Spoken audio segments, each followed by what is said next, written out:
Welcome Hindi stenography 80 शब्द प्रति minute dictation start होगी कुछ समय बाद।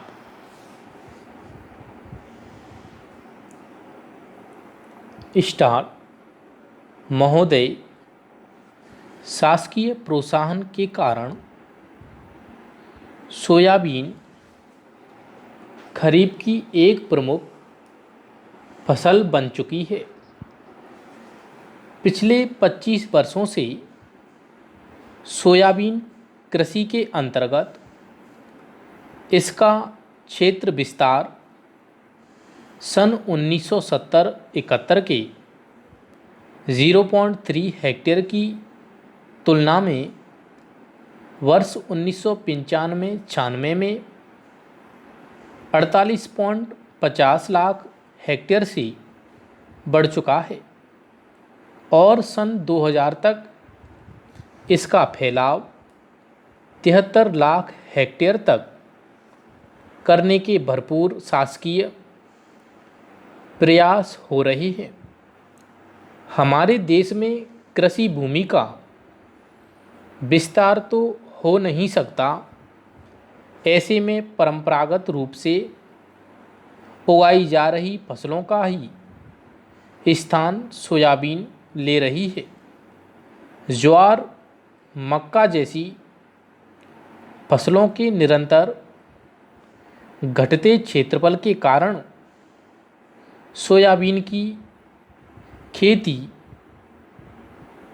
को अधिक बढ़ाने और लोकप्रिय करने और खाद्यान्न के रूप में गेहूं की निरंतर बढ़ती मांग के फलस्वरूप इसके बढ़ते भाव से वर्ष 1996-97 में देश की गरीब जनता त्राही त्राही कर चुकी है। भारत सरकार भी इस गंभीर स्थिति का आकलन कर 40 लाख टन गेहूं विदेशों से आयात करने को विवश हुई है। ऐसे में परिस्थितियों का मनमाना अंदाज लगाते हुए कृषि प्रणाली के बदलते स्वरूप को देश की आवश्यकताओं के अनुरूप सही दिशा न देकर हमारे राजनेता और शीर्ष अधिकारी स्वर्ण मृग रूपी विदेशी मुद्रा के मोहजाल में फंसकर निर्यात प्रोत्साहन के लिए सोयाबीन उत्पादन को आवश्यकता से अधिक बढ़ावा दे रहे हैं। पूर्ण विराम पेरा। देश में सोयाबीन उत्पादन और क्षेत्र आच्छादन की दृष्टि से लगभग 70% योगदान मध्य प्रदेश का है।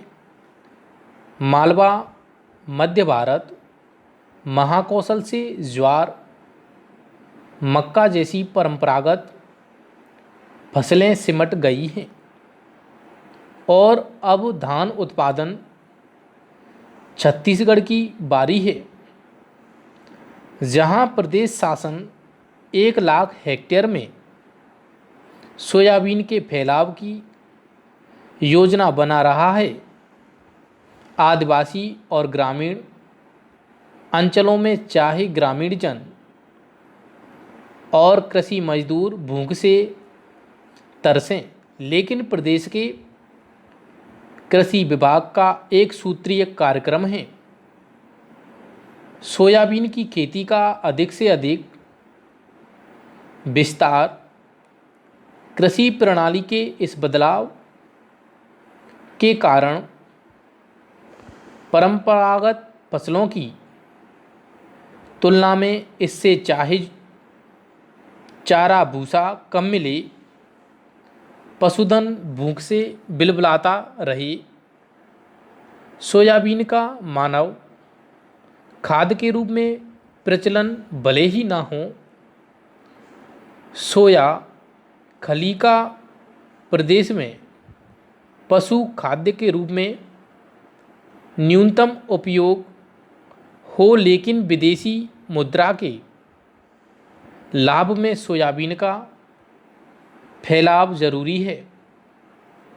ऐसे ही शासन की नीति बन गई प्रतीत होती है। इस नीति निर्धारण में महत्वपूर्ण भूमिका संगठित सोया उद्योग निभा रहा है।